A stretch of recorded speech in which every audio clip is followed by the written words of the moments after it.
nom du Père et du Fils et du Saint-Esprit. Amen.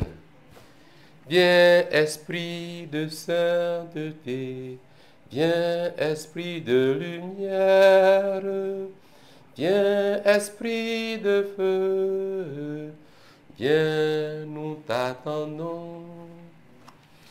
Bien-aimés dans le Seigneur, en ce vendredi 15 octobre 2021, l'Église nous propose l'Évangile selon Saint Luc au chapitre 12, versets 1 à 7. Écoutons.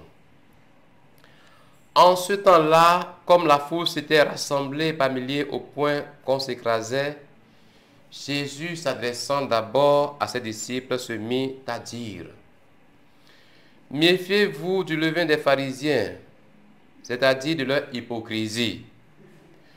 Tout ce qui est couvert d'un voile sera dévoilé. Tout ce qui est caché sera connu. Aussi tout ce que vous aurez dit dans les ténèbres sera entendu en pleine lumière. Ce que vous aurez dit à l'oreille dans le fond de la maison sera proclamé sur les toits. Je vous le dis, à vous mes amis, ne croyez pas ceux qui tuent le corps et après cela ne peuvent rien faire de plus. Je vais vous montrer qui vous devez craindre.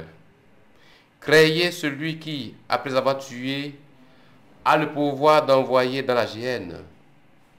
Oui, je vous le dis, c'est celui-là que vous devrez craindre. Est-ce que l'on ne vend pas 5 moineaux pour 2 sous? Or, pas un seul n'est oublié au regard de Dieu. À plus forte raison, les cheveux de votre tête sont tous comptés. Soyez sans crainte, vous valez plus qu'une multitude de moineaux. Acclamons la parole de Dieu, louange à toi, Seigneur Jésus. Bien-aimés dans le Seigneur, l'évangile qui nous est le texte de l'évangile selon Saint Luc qui nous est proposé aujourd'hui est la suite de ce que nous avions écouté hier. Et dans ces passages, nous continuons d'écouter les reproches de Jésus aux pharisiens. L'hypocrisie qui caractérisait les pharisiens pouvait aussi, sous une autre forme, devenir un danger pour les disciples. Ceux qui suivent Jésus peuvent cacher aux yeux du monde leur relation avec lui. C'est pourquoi le Seigneur, en présence des foules, encourage les siens à le reconnaître ouvertement devant les hommes, sans crainte des conséquences. Nous savons qu'en effet, des persécutions terribles attendaient les disciples et les chrétiens des premiers siècles. Avec tendresse, le Seigneur prépare ses amis à ces jours difficiles et il dirige leurs pensées vers le Père céleste, de qui il tient sa mission. Dieu qui se préoccupe du sort d'un petit moineau de valeur infirme, n'aurait-il pas soin de ses enfants dans l'épreuve? Et de plus, pour le témoignage qu'ils auraient à rendre, ils n'avaient pas à se tourmenter. Le Saint-Esprit leur en dicterait les paroles.